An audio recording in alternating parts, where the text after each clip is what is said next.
ሰላም ጤና ይስጥልኝ የእግዚአብሔር ቤተሰቦች እንደምን አላችሁ? ዛሬ እጅግ አስገራሚ ታላላቅ ህልሞችን ይዤላችሁ መጥቻለሁ። ጌታችን ኢየሱስ ክርስቶስ በህልማችሁ መጥቶ አንቺን ልባርክ ነው የመጣሁት ቢላችሁና የሾህ አክሊል ደፍቶ በቤት በር ላይ ብታዩት ትርጉሙ ምን ሊሆን ይችላል? በተጨማሪም በህልም የቆሰለ እግርን መላጥና ቅርፊቱን መሰብሰብ ፈውስ ነው ወይስ ሌላ መከራ? ያረጀ ጭቃ ቤትና በውስጡ ያሉ ሶስት ፍራሾች ለቤተሰባችሁ ምን አይነት በረከት ይዘው ይመጣሉ? የጠፋ ጫማ ተክቶ ሌላ ማድረግስ ምን አይነት አዲስ የህይወት ምዕራፍን ያበስራል? ዛሬ በእነዚህና በሌሎቹም ህልሞች ላይ ጥልቅ መንፈሳዊ ትንታኔ እሰጣለሁ። በተለይ የመጨረሻው የጫማ ህልም ለሁላችሁም የሚሆን ትልቅ የምስራች አለው። እስከ መጨረሻው አብራችሁኝ ቆዩ። ወደ ህልሞቹ እንሂድ። የመጀመሪያው ህልም ዘመን ይላል። አደራ ፍታልኝ ጠብቃለሁ ወንድሜ። በህልሜ እኔ ከቤቴ ወጥቼ ውዬ ወደ ቤቴ እየተመለስኩ ቤቴ ደጃፍ አካባቢ ስደርስ በእኔ መኝታ ቤት በኩል የኢየሱስ ስዕል አድኖ ማለትም የሾህ አክሊል አድርጎ አይኑን ወደ ላይ ያደረገው ቀይ ልብስ ለብሶ ያለው የበፊቱ ስዕል አድኖ ማለት ነው በትልቁ የክፍሌ በር ላይ ተደርጎ አየው። በሱ ማን አስቀመጠው እያልኩ እየተደነቅኩ እየተጠጋሁት ሲሄድ ኢየሱስ ክርስቶስ በመንገዴ ላይ ቆሞ አየሁት። የለበሰው ልብስ ለስቅለቱ ጊዜ የለበሰው ልብስ ነበር። በፊልሙ ላይ ያለው አይነት ሳየው ደስ ብሎኝ ኢየሱስ ባርከኝ ብዬ ወደ እሱ ስሮጥ እሱም አንቺን ልባርክ ነው የመጣሁት ብሎ ወደ እኔ እየሮጠ ሲመጣ በመሃል ብዙ ሰዎች ተረባርበው እኛንም ባርከን ብለው ሲከቡት እነሱን እየሸሸ እኔን ለመባረክ ወይንም ለማግኘት ሲመጣ ሲያስቸግሩት እኔንም ሳይነካኝ እነሱን ሸሽቶ ሄደ። ይህ ህልም ለብዙ ጊዜ በመንፈሳዊ መንገድ የሚፈታልኝ አጥቼ የያዝኩት ህልም ነው። ከፈታክልኝ በእግዚአብሔር ስም አመሰግናለሁ ይላል። የቻናላችን ዋና ዓላማም የእናንተን ህልም በኮሜንት የምትሰጡትን መፍታት ነውና እያንዳንዳችሁ ኮሜንት ላይ ካረጋችሁ ሁላችሁንም እፈታላችኋለሁ። ወደ ህልሙ ትንታኔ ስንገባ ይህ ህልም እጅግ ድንቅና ለብዙ ጊዜ የታየ ቢሆንም የታመቀ መንፈሳዊ ጥያቄ ያለበትና በረከት ሚስጥርን ያዘለ ነው። በኦርቶዶክሳዊ አፈታት ጌታችን መድኃኒታችን ኢየሱስ ክርስቶስ በህልም ማየት በተለይ ደግሞ ለበረከት ሲመጣ ትልቅ የመመረጥ ምልክት ነው። የጌታችን ስዕል አድኖ በቤትሽ በር ላይ መሆኑ ቤት በህልም የሰውነት ወይም የነፍስሽ መኖሪያ ነው። በሩ ላይ የጌታችን ስዕል አድኖ በትልቁ ተደርጎ ማየትሽ ቤታችሁና ህይወታችሁ በኢየሱስ ክርስቶስ ጥበቃ ስር መሆኑን ያሳያል።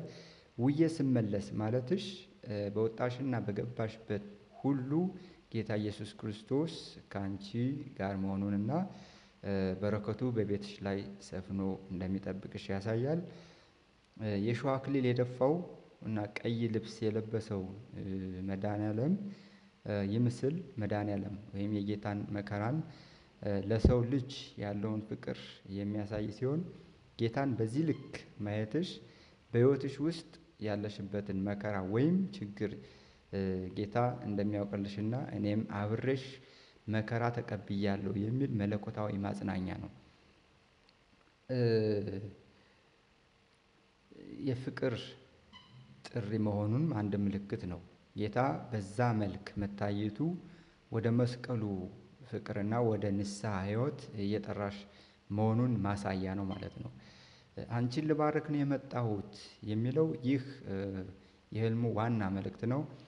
ኢየሱስ ክርስቶስ ባርከኝ ጌታዬ ባርከኝ ስትዩ አንቺን ልባርክ ነው የመጣሁት ብሎ ወደ አንቺ መሮጡ ፈጣሪ ላንቺ ልዩ የሆነ ጸጋና በረከት እንዳዘጋጀልሽ ያሳያል።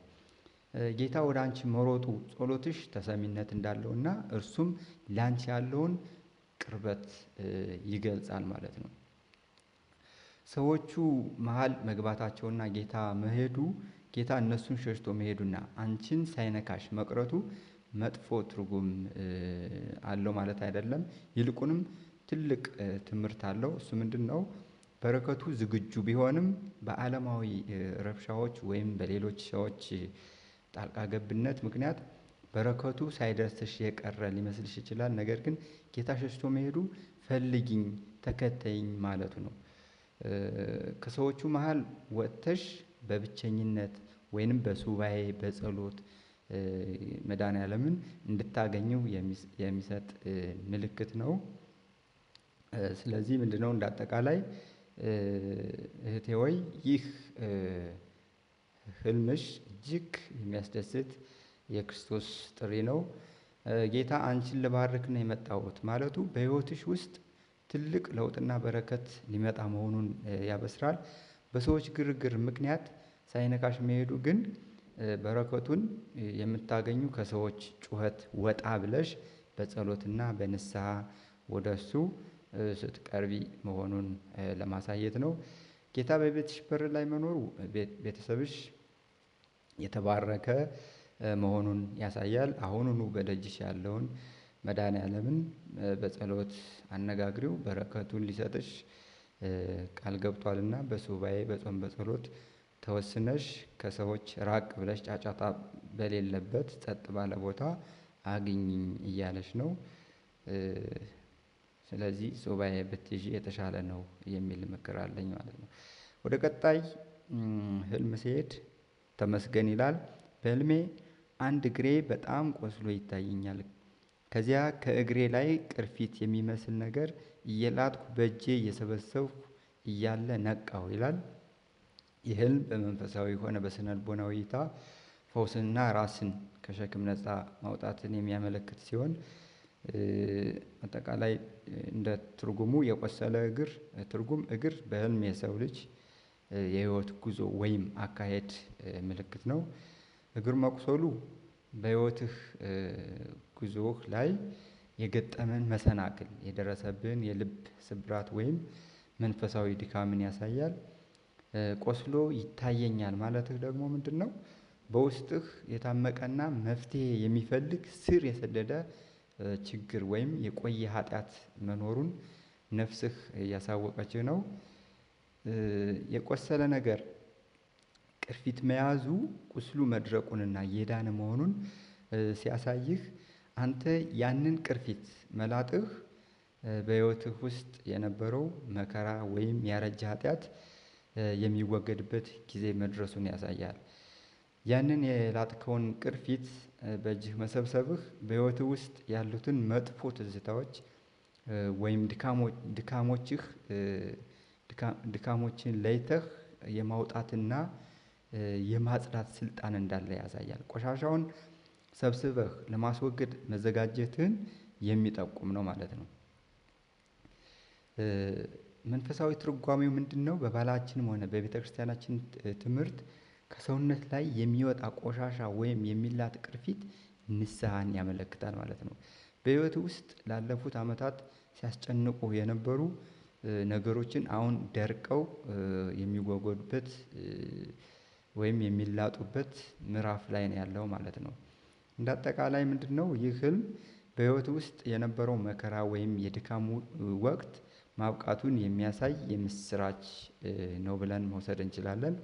እግር መቁሰሉ ያለፈውን ስቃይህን ቢያሳይም ቅርፊቱን መላጥህ ግን ያ ቁስል መድረቁና አሁን አዲስ ቆዳ ወይም አዲስ ህይወት እየተካ መሆኑን ያበስራል ማለት ነው። ቅርፊቱ መሰብሰብ ደግሞ ህይወትህ ከቆሻሻና ከትዝታ ለማጽዳት ቁርጠኛ መሆንን የሚያሳይ ሲሆን ለዚህ ነገር መበርታት ፈጣሪ መንፈሳዊና ስጋዊ ፈውስ እየሰጠህ ነውና በንስሐ በጸሎት መታደስ አለብህ። ስለዚህ እግርን ያሰረው እንዳትሰራ እንዳትንቀሳቀስ ከቦታ ቦታ እንዳትሄድ ያሰረህ ርኩስ መንፈስም ሊኖር ስለሚችል በጸሎት መበርታት አለብህ ማለት ነው። ሌላኛው ፋዲል አህመድ ይላል። ወንድሜ ያረጀ የጭቃ ቤት አየሁ፣ ሳሎን ቤት ውስጥ 3 ፍራሽ አየሁ ይላል። ይህ ህልም በኦርቶዶክሳዊ እና በዕብራዊ አፈታት የቤተሰብን ሁኔታ በረከትን እና ወደፊት የሚመጣን ለውጥ የሚያሳይ ነው።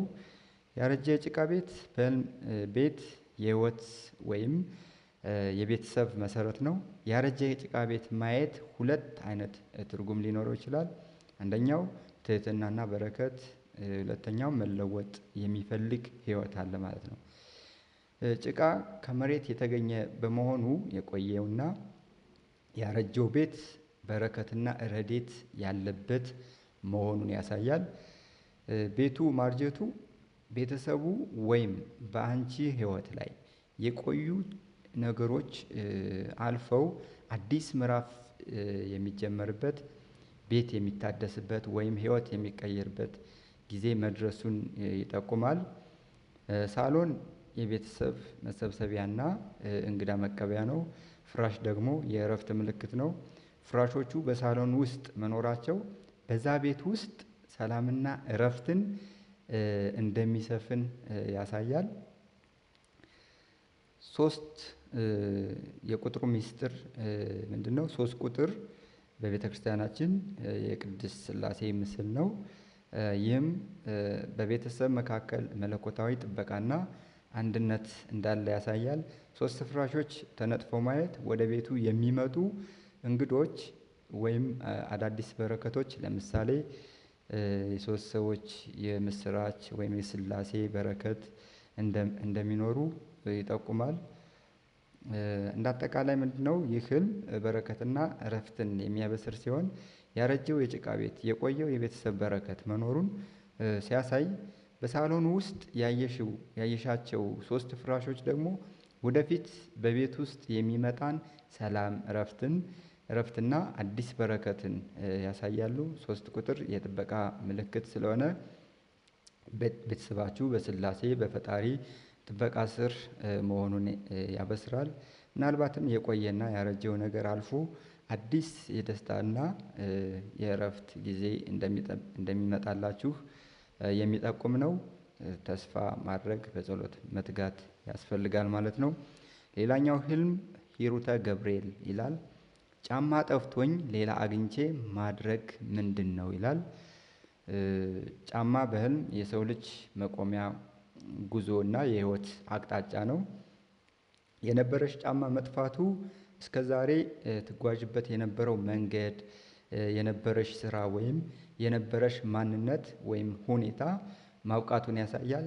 ጫማ ሲጠፋ የሚሰማው መረበሽ፣ በህይወትሽ ውስጥ አሁን ምን ይውጠኛል፣ ወዴት እሄዳለሁ የሚል የውስጥ ጭንቀት እንዳለሽ ይጠቁማል።